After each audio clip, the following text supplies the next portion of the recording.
Hello everyone, and welcome back to another video. Today's video will be the patch notes for NASIENS, who is coming tomorrow. As you can see, here's a 600 banner. Once again, another 600. It does make sense. He is a part 2 of a festival. But as you can see here, you can sort of see what his skills are. A debuff skill, which is a stun skill, recovery skill, and then an ultimate. We're actually going to have a look at his stats in a second. We'll have a look at his outfits first, then we'll go to they're all super mid. They give him like a Christmassy themed one, because I guess it is nearly Christmas time. Yeah, his outfits are horrible. I would not want to touch these with like a 6-foot pole. But anyway, on to... I don't know why it wants to translate from English to English. No, this is English. Okay, so we'll have a look. We'll have a look at his ultimate in a second. But we will have a look at his passives. So, I do see the word toxin, and I'm pretty sure that's already a debuff in the game, as like a random enemy has. Applies 3 toxins on the hero at the start of the battle. 1 toxin is removed at the start of the every ally's turn, and for each toxin removed, increase applicable allies' attack-related stats by 10%. Oh, that's the reason why Lance is so bad. Oh, they were cooking this guy up, who's coming literally 2 weeks after. Okay. In addition, for each applicable ally participating in the battle, their base stats are increased by 5% and they've reduced their damage taken by 10%. Whenever the hero uses a recovery skill, applicable allies' basic stats are increased by 5% up to 15% on the first use. The hero's skill ranks up... the use... Okay. On the first use, the hero's skill ranks are increased.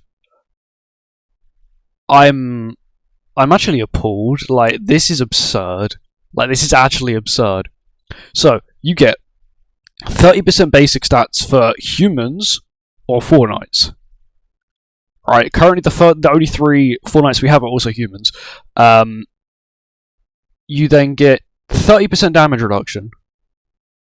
You get 30% attack related stats after 3 turns. But his defense is lowered by 6%. How is that a fair trade-off? Schulte gives a 50% attack-related stat boost only to herself, and she loses like 30% defense-related stats. You're telling me this man gives his entire team 10% attack-related stats, 30% basic stats, and 30% damage reduction, and a full rank up for his team turn 1. And... Actually, okay, he does only rank up himself, but still. It's absurd.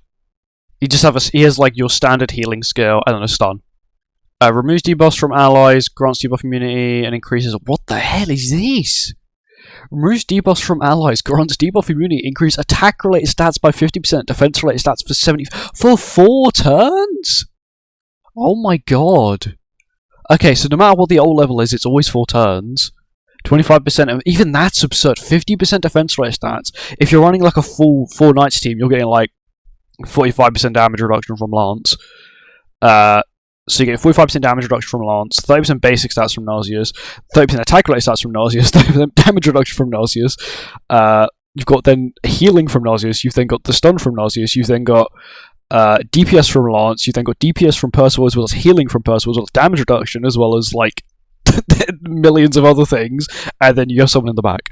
But I don't know who you run in the back. Also, another problem with this team, good luck trying to go first, because you have 2 SSRs, and a UR, you're not going to be going first with this team. It seems like it would be very good, and it might be very good, but once again, that banner's horrendous. Boulder, I think that's Boulder's first return. I still think he should have been a 2-4-2. If you're going to make a character this nuts, he should have been a 2-4-2. Oh, and he's a seasonal as well. Of course he's a seasonal. You know, they make one insanely good 4 Knights character.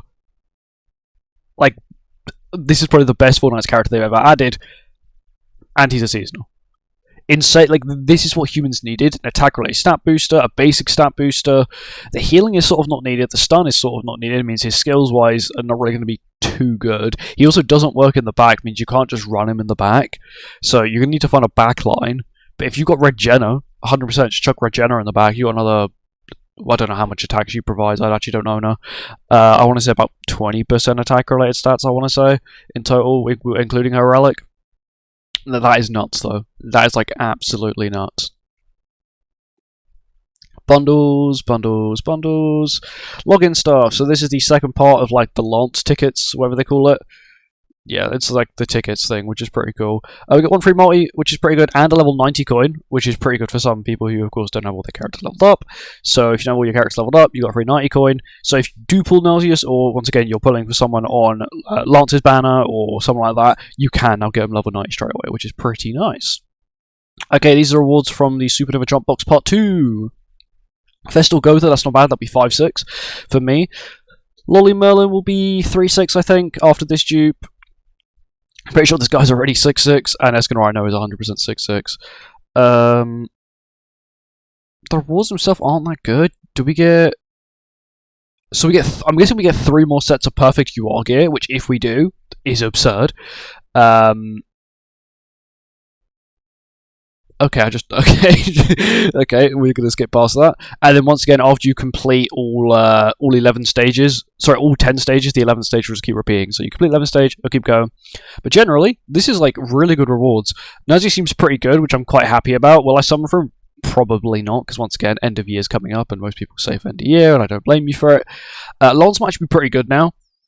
Because once again, Nauseous has a single target skill, which is pretty good. He increases basic stats, which is sort of what Lance needed, as Lance only really increased basic stats if he had a team of fairies. But yeah, Lance might be pretty good now with Nauseous, which is it's good to see. I do think that maybe they shouldn't have released him like this, or Nauseous should have been free. You can't just release a Festal that wasn't properly designed. Like, he had basically no boosting, basically nothing. And now you want to release the booster 2 weeks after, right? 2 weeks before, your New Year anniversary, the New Year Festival. I think it's about 2 weeks. I think we're about 2 weeks off. Actually, let me check the calendar real quick. So, they might end up doing, because we get updates on Thursday. Streams are always on Wednesdays. Yeah, I don't think we're probably going to get whoever New Year is until like the 2nd of January, only because if not, the stream's going to be on Christmas Day, unless they push it to Tuesday. So the stream will be Tuesday, update is Wednesday, so the update will be on Christmas Day, which they could also do. Or they could push it a day back, so say the stream's on Thursday, update comes out on Friday, sort of like what they did with the sync update, with the initial sync update. But once again, we'll probably have a 242 around Christmas time, which is sort of what we normally get. We get a 242, we'll then have whatever festival, and then we'll have another seasonal, because that's how they normally do the Christmas time stuff. You have a 242, then you'll have big festival, and then you'll have the part 2. But generally good things. Now we're on to the Finger of Godivan. What is this? No gameplay. Do you have to play the minigame and set a high score for various rewards? Okay, so it's not one of these rewards. 1 stamina. Oh, okay, so you can get another one of the lucky pouches from here, which is pretty good. Generally, the rewards, pretty mediocre. The collection rewards, though, let's have a look at these. These are normally not too bad, because these are like end game rewards. Not too bad. I also see an event final boss. That's pretty good. Final boss Trio of Trouble. So this is Gilhauser Grimmore? It is Gilhauser Grimmore. Okay. We do not get any of the outfits, though. Do they have outfits? I think no, they don't have outfits. I thought they had outfits for some reason. Okay, cool. So pretty much, you want to go top 10. Wait, if they merged, they changed how the rewards work. They definitely changed how the rewards work. I swear there was a top 5% as well. Now there's only a top 10%. Maybe that's to make it so. Oh, it is only. It does also only go. It does also only go up to extreme. But okay. I feel like they've lowered the rewards a little bit. I'm pretty sure you used to get 6 of these if you were top 5% and all that kind of stuff. But maybe if it's just a better system to go for, it's a better system to go for. Accumulative rewards, decent stuff. UR pendants, always nice. Actual event exchange stuff, not too bad. You can get like 80 of these.